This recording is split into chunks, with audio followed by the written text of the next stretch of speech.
Hello दोस्तों, नमस्कार। स्वागत है आप सबका आपके अपने YouTube channel study with Sachin में। दोस्तों, आज की इस वीडियो में हम लोग करंट अफेयर देखेंगे 16 और 17 जून का। दोस्तों, मुझे बहुत खेद है, मैंने पिछले कुछ दिन में वीडियो नहीं डाल पाई है करंट अफेयर की, लेकिन दोस्तों मैं पीछे की जो 2 दिन है 16 और 17 जून, इनका करंट अफेयर का एक साथ समावेश इस वीडियो में लेके आया हूँ। बाकी रेगुलर आपको अब वीडियो मिलने लगेंगी। चलिए दोस्तों, अगर आपको वीडियो हमारा पसंद आता है तो हमारी वीडियो को लाइक जरूर करें, अपने साथियों में इसको शेयर करें। और दोस्तों, अगर आपने हमारे चैनल को सब्सक्राइब नहीं किया है तो प्लीज़ हमारे चैनल को सब्सक्राइब जरूर कर लें। शुरू करेंगे हमारा आज का यह वीडियो। Let's start.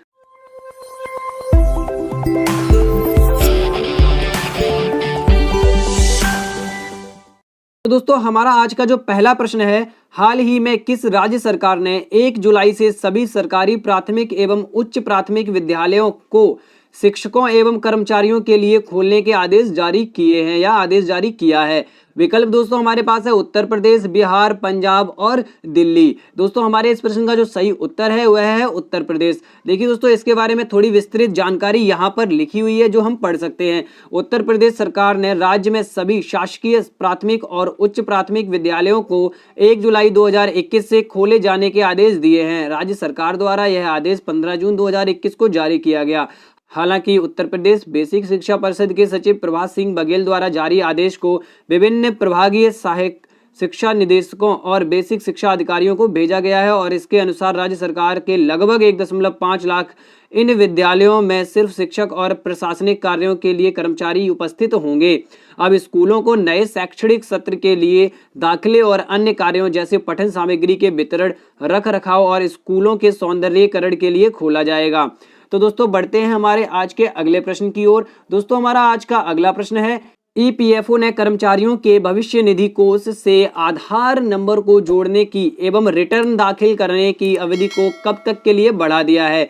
विकल्प हमारे पास है दोस्तों 10 नवंबर, 1 सितंबर, 15 अक्टूबर और 20 दिसंबर। दोस्तों, हमारे इस प्रश्न का जो सही उत्तर है वह है 1 सितंबर। देखिए दोस्तों, यहाँ लिखा हुआ है, थोड़ा सा पढ़ लिया जाए। ईपीएफओ ने कर्मचारियों के भविष्य निधि कोष के यूएएन को आधार नंबर के साथ सत्यापित करते हुए पीएफ रिटर्न दाखिल करने की समय सीमा को 1 सितंबर 2021 तक के लिए बढ़ा दिया है। गौरतलब है कि इससे पहले यह जोड़ने की आखिरी तारीख 1 जून 2021 रखी गई थी, लेकिन ईपीएफओ द्वारा जारी एक आदेश के बाद आधार सत्यापित यूएएन पीएफ रिटर्न की रिसीट दाखिल करने की समय सीमा को बढ़ा दिया गया है। देखिए दोस्तों, डायरेक्ट आपसे ये क्वेश्चन नहीं आएगा, जहां तक मेरा मानना है कि कब कितनी तिथि बढ़ा दी गई है, ऐसे क्वेश्चन नहीं पूछे जाते हैं।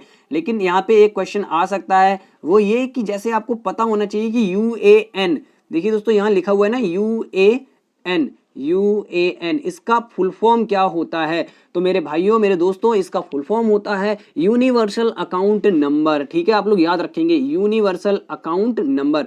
चलिए दोस्तों, बढ़ते हैं हमारे अगले प्रश्न की ओर। दोस्तों, हमारा अगला प्रश्न है यहाँ पर, भारतीय क्रिकेट कंट्रोल बोर्ड बीसीसीआई ने किस क्रिकेटर पर लगे आजीवन प्रतिबंध को हटा दिया है?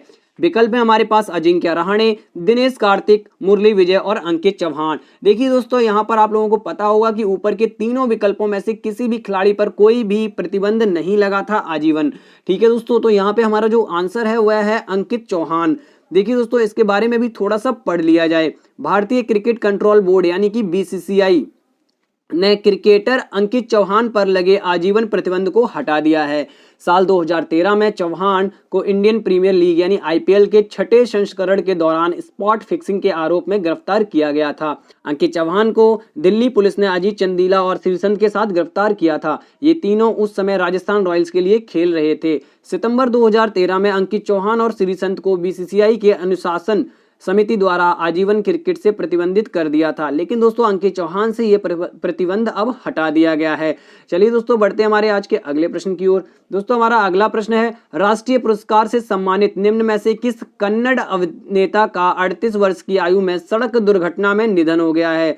देखिए दोस्तों, विकल्प दिए गए हैं पुनीत राजकुमार, शिव राजकुमार, संचारी विजय, मोहन लाल। देखिए दोस्तों, जो हमारा यहाँ पे करेक्ट आंसर है वह है संचारी विजय।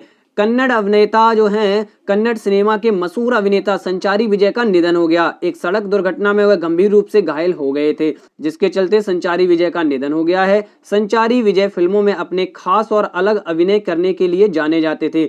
संचारी विजय ने साल 2011 में फिल्म रंगप्पा होग बितना से अपना डेब्यू किया था। गौरतलब है कि फिल्म नानू अवनाला अवालू के लिए संचारी ने नेशनल अवार्ड जीता था। चलिए दोस्तों बढ़ते हैं हमारे आज के अगले प्रश्न की ओर। दोस्तों हमारा आज का 5वां प्रश्न है, विश्व दाता सूचकांक 2021 यानी वर्ल्ड गिविंग इंडेक्स 2021 की रिपोर्ट के अनुसार दुनिया का 14वां सर्वाधिक परोपकारी देश निम्न में से कौन सा है? विकल्प है हमारे पास नेपाल, चीन, भारत और रूस। देखिए दोस्तों जो हमारा यहाँ पे करेक्ट आंसर है वह है भारत। विश्व दाता सूचकांक 2021 की रिपोर्ट में बताया गया है कि भारत दुनिया का 14वां सर्वाधिक परोपकारी देश है। कोविड-19 महामारी ने दुनिया भर में दान कार्यों के रुझानों का संकेत दिया। चैरिटीज एंड फाउंडेशन के इस वर्ष के सर्वेक्षण में दान और परोपकारी गतिविधियों पर लॉकडाउन के प्रभावों का उल्लेख किया गया। ऑस्ट्रेलिया और न्यूजीलैंड दुनिया के शीर्ष 10 दानदाता देशों में बने हुए हैं।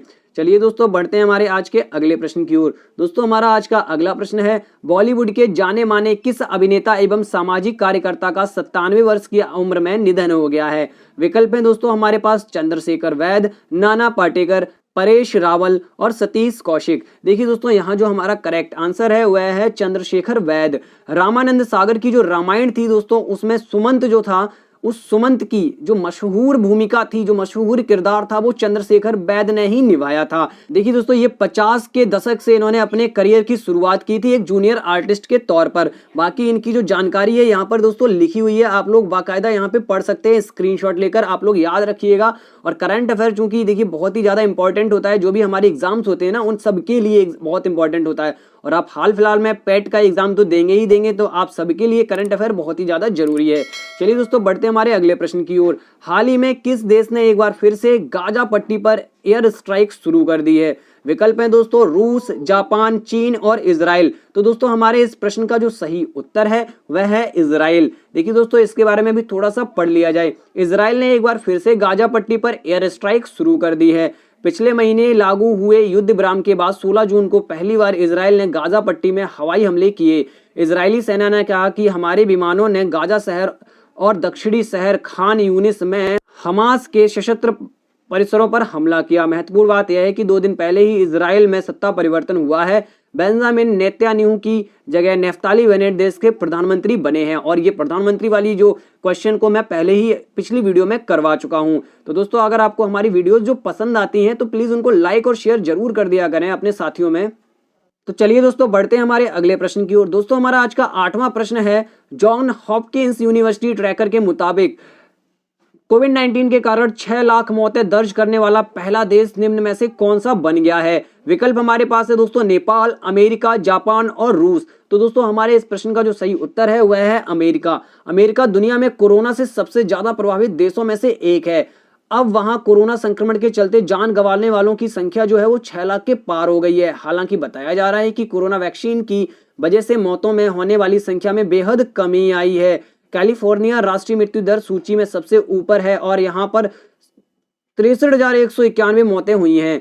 CSSE टेली के अनुसार न्यूयॉर्क में इसके बाद 53,558 मौतें, इसके बाद टेक्सास में 51,940 और फ्लोरिडा में 37,265 मौतें हुई हैं। तो दोस्तों बढ़ते हैं हमारे आज के अगले प्रश्न की ओर। आज का हमारा दोस्तों 9वां प्रश्न है, केंद्र सरकार ने ऑर्डिनेंस फैक्ट्रियों को लेकर 200 साल पुराने किस बोर्ड के पुनर्गठन के लंबित प्रस्ताव को मंजूरी प्रदान कर दी है? विकल्प है दोस्तों हमारे पास आयुध निर्माण बोर्ड, भवन कल्याण बोर्ड, निर्माण कामगार कल्याण बोर्ड और परिवार कल्याण बोर्ड। तो दोस्तों हमारा जो यहाँ पे सही उत्तर है वह है आयुध निर्माण बोर्ड। देखिए दोस्तों केंद्र सरकार ने नीतिगत सुधार की दिशा में एक बड़ा कदम उठाते हुए लगभग 200 साल पुराने आयुध निर्माण बोर्ड यानी OFB के पुनर्गठन के लंबित प्रस्ताव को मंजूरी दी है। इसके तहत बोर्ड को 7 अलग अलग कंपनियों में बदला जाएगा ताकि काम में जवाबदेही बढ़ सके। रक्षा मंत्री राजनाथ सिंह ने कहा कि यह एक बड़ा निर्णय है जो कि भारत की राष्ट्रीय सुरक्षा आवश्यकताओं को पूरा करेगा।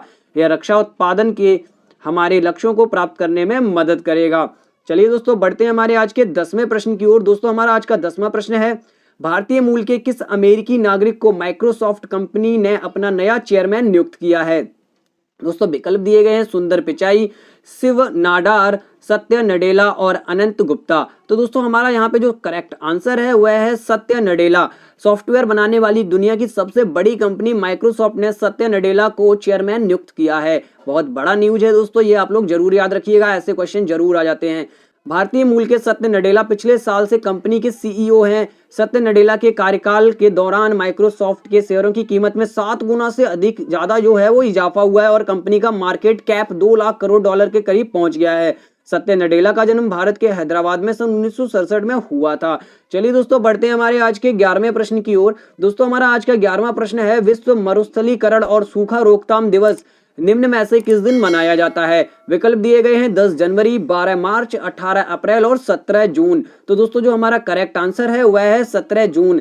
विश्व मरुस्थलीकरण और सूखा रोकथाम दिवस यानी world desertification and drought prevention day हर साल 17 जून को मनाया जाता है। यह दिन मरुस्थलीकरण और सूखे की उपस्थिति के बारे में जागरूकता बढ़ाने और मरुस्थलीकरण को रोकने तथा सूखे से उबरने के तरीकों पर प्रकाश डालने के लिए मनाया जाता है। तो चलिए दोस्तों बढ़ते हैं हमारे आज के अगले प्रश्न यानी 12वें प्रश्न की ओर। अमेरिका के राष्ट्रपति जो बाइडेन ने कनेक्टिकट के संघीय न्यायाधीश के पद के लिए निम्न में से किस भारतीय अमेरिकी अधिवक्ता को नामित किया है? देखिए दोस्तों विकल्प है हमारे पास विजय शंकर, सरला विद्या नगाला, राहुल सचदेवा और अनिल भारद्वाज। देखिए दोस्तों यहाँ जो हमारा करेक्ट आंसर है वह है सरला विद्या नगाला। इसको थोड़ा सा पढ़ लेते हैं दोस्तों। अमेरिका के राष्ट्रपति जो बाइडेन ने कनेक्टिकट के संघीय न्यायाधीश पद के लिए भारतीय अमेरिकी अधिवक्ता सरला विद्या नगाला को नामित किया है। नगाला ने वर्ष 2005 में स्टैनफोर्ड यूनिवर्सिटी से स्नातक की डिग्री हासिल की थी। इसके बाद उन्होंने 2008 में कैलिफोर्निया विश्वविद्यालय के बर्कले स्कूल ऑफ लॉ से स्नातक की उपाधि ज्यूरिस डॉक्टर की डिग्री प्राप्त की। इसके बाद उन्होंने अपना career US court of appeals में जज सुसान ग्रेवर के तहत एक लॉ क्लर्क के रूप में शुरू किया। उन्होंने सैन फ्रांसिस्को कैलिफोर्निया में भी अपनी सेवाएं दी हैं। चलिए दोस्तों बढ़ते हैं हमारे अगले प्रश्न की ओर। दोस्तों हमारा आज का अगला प्रश्न है, यूनाइटेड किंगडम और किस देश ने 15 जून 2021 को एक मुक्त व्यापार समझौते पर हस्ताक्षर किए? विकल्प दोस्तों हमारे पास दिए गए हैं नेपाल, चीन, ऑस्ट्रेलिया और जापान। दोस्तों हमारे इस प्रश्न का जो सही उत्तर है वह है ऑस्ट्रेलिया। यूनाइटेड किंगडम और ऑस्ट्रेलिया ने 15 जून 2021 को एक मुक्त व्यापार समझौते पर हस्ताक्षर किए। यह व्यापार सौदा कई वस्तुओं पर टैरिफ को समाप्त करता है। ब्रिटेन के यूरोपीय संघ से बाहर निकलने के बाद इस सौदे पर हस्ताक्षर किए गए थे। इस सौदे के साथ यूनाइटेड किंगडम दुनिया भर में संबंधों का विस्तार करने का प्रयास कर रहा है। चलिए दोस्तों बढ़ते हैं हमारे आज के 14वें प्रश्न की ओर। तो दोस्तों हमारा आज का 14वां प्रश्न है, महाराष्ट्र सरकार ने कोविड-19 के कारण अनाथ हुए बच्चों के लिए कितने लाख रुपए की सहायता देने की घोषणा की है? दोस्तों विकल्प दिए गए हैं 4 लाख रुपए, 7 लाख रुपए, 2 लाख रुपए और 5 लाख रुपए। दोस्तों हमारा जो करेक्ट आंसर है वह है 5 लाख रुपए। हाल ही में महाराष्ट्र की महिला एवं बाल विकास मंत्री यशोमती ठाकुर ने कहा कि राज्य सरकार कोविड के कारण अनाथ हुए बच्चों के लिए 5 लाख रुपए की सहायता देगी।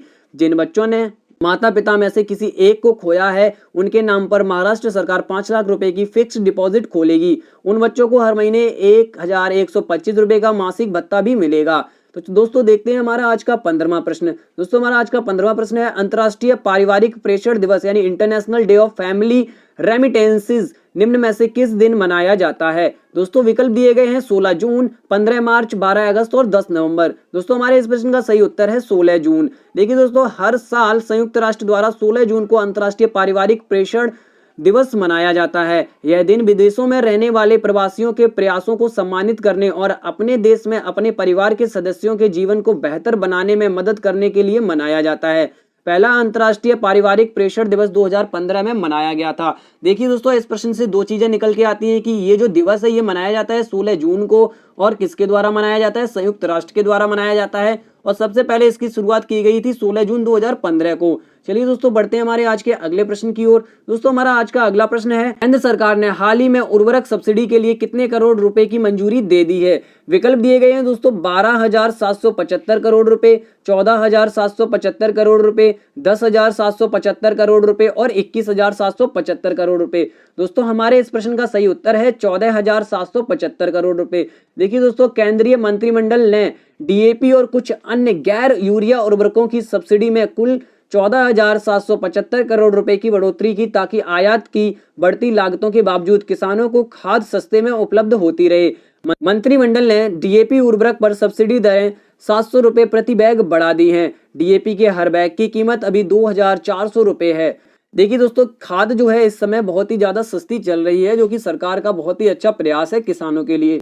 चलिए दोस्तों देखते हैं 17वें क्वेश्चन को। भारत और किस देश ने हाल ही में भारतीय कामगारों की भर्ती पर सहयोग के लिए समझौता ज्ञापन पर हस्ताक्षर किए हैं? विकल्प में दोस्तों कतर, ओमान, कुवैत और इराक। तो दोस्तों हमारे इस प्रश्न का सही उत्तर है कुवैत। देखिए दोस्तों इसको थोड़ा सा पढ़ लिया जाए।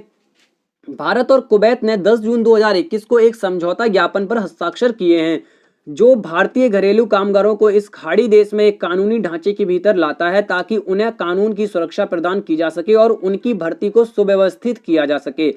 यह समझौता ज्ञापन घरेलू कामगारों और नियोक्ताओं के अधिकारियों और दायित्वों को सुनिश्चित करेगा। यह समझौता ज्ञापन भारतीय घरेलू कामगारों के लिए 24 घंटे सहायता तंत्र स्थापित करेगा। देखिए दोस्तों यहाँ पर जो भारत ने बहुत ही अच्छा काम किया है अपने कामगारों के लिए, दूसरे देशों में जो कुवैत में जो कामगार रह रहे हैं उनके लिए। देखिए दोस्तों हमारा जो 18वां प्रश्न है, किस राज्य सरकार ने कोविड-19 महामारी पर लोगों में जागरूकता बढ़ाने के लिए युवा शक्ति कोरोना मुक्त अभियान शुरू करने जा रहा है? यानी कौन सा राज्य सरकार ऐसी है जो ये वाला अभियान शुरू करने जा रही है, युवा शक्ति कोरोना मुक्ति वाला अभियान? देखिए दोस्तों जो हमारा करेक्ट आंसर है वो आप सबको पता चल रहा होगा, यहाँ पे मध्य प्रदेश हमारा करेक्ट आंसर है। मध्य प्रदेश सरकार जो है वो कोरोना के प्रति और वैक्सीन को लेकर जागरूकता करने के लिए एक नई मुहिम शुरू करने जा रही है। मुख्यमंत्री शिवराज सिंह चौहान के निर्देश पर अब उच्च शिक्षा एवं तकनीकी शिक्षा विभाग द्वारा लोक स्वास्थ्य एवं परिवार कल्याण विभाग के सहयोग से कोविड महामारी के प्रति लोगों को जागरूक करने के लिए युवा शक्ति कोरोना मुक्ति अभियान चलाया जाएगा। इस अभियान के अंतर्गत कॉलेजों में विद्यार्थियों को छोटे छोटे समूहों में कोविड अनुकूल व्यवहार और टीकाकरण के महत्व के बारे में जानकारी दी जाएगी। दोस्तों हमारा आज का 19वां प्रश्न है, नीति आयोग की ओर से जारी ताजा रिपोर्ट के मुताबिक लैंगिक समानता में कौन सा प्रदेश देश में अंतिम स्थान पर रहा? विकल्प में दोस्तों हमारे पास दिल्ली, राजस्थान, असम और बिहार। दोस्तों हमारे इस प्रश्न का जो सही उत्तर है वह है बिहार। नीति आयोग की ओर से जो जारी हुई है ताजा रिपोर्ट कौन सी? लैंगिक समानता की, उसमें बिहार जो है वो अंतिम स्थान पर रहा है। नीति आयोग की SDG यानी सस्टेनेबल डेवलपमेंट गोल इंडिया सूचकांक 2020-21 में यह घोषणा की गई। यह सूचकांक यूनाइटेड नेशंस इन इंडिया के सहयोग से तैयार किया गया। इसमें राष्ट्रीय और उपराष्ट्रीय स्तर पर प्रगति मापी गई है। चलिए दोस्तों बढ़ते हैं हमारे आज के आखिरी प्रश्न की ओर। दोस्तों हमारा आज का जो आखिरी प्रश्न है वह है, फ्लिपकार्ट ने निम्न में से किस राज्य सरकार के साथ चिकित्सा से जुड़ी वस्तुओं को ड्रोन के जरिए पहुंचाने का समझौता किया है? विकल्प में दोस्तों हमारे पास बिहार, तेलंगाना, पंजाब और दिल्ली। तो दोस्तों हमारे इस प्रश्न का सही उत्तर है तेलंगाना। देखिए फ्लिपकार्ट ने तेलंगाना सरकार के साथ चिकित्सा से जुड़ी वस्तुओं को ड्रोन के जरिए पहुंचाने का समझौता किया है। फ्लिपकार्ट ने कहा है कि उसने राज्य के दूर दराज के हिस्सों में ड्रोन का उपयोग करके कोविड-19 टीके और अन्य आवश्यक आपूर्ति की डिलीवरी के लिए तेलंगाना सरकार के साथ साझेदारी की है। Medicine from the sky project शुरू करने से पहले तेलंगाना में 6 दिन का पायलट प्रोजेक्ट चलाया जाएगा। बढ़िया इनिशिएटिव है दोस्तों, बहुत ही ज्यादा। दोस्तों अब आपके लिए एक प्रश्न है जिसका उत्तर आपको कमेंट सेक्शन में देना है, आप इसका स्क्रीनशॉट ले लीजिए। दोस्तों अगर आपको हमारी वीडियो पसंद आई हो तो इसको लाइक करिएगा, शेयर करिएगा और दोस्तों अगर आपने चैनल को सब्सक्राइब नहीं किया है तो प्लीज चैनल को सब्सक्राइब करिएगा। मिलेंगे अगली वीडियो के साथ, तब तक के लिए नमस्कार, बाय बाय, जय हिंद।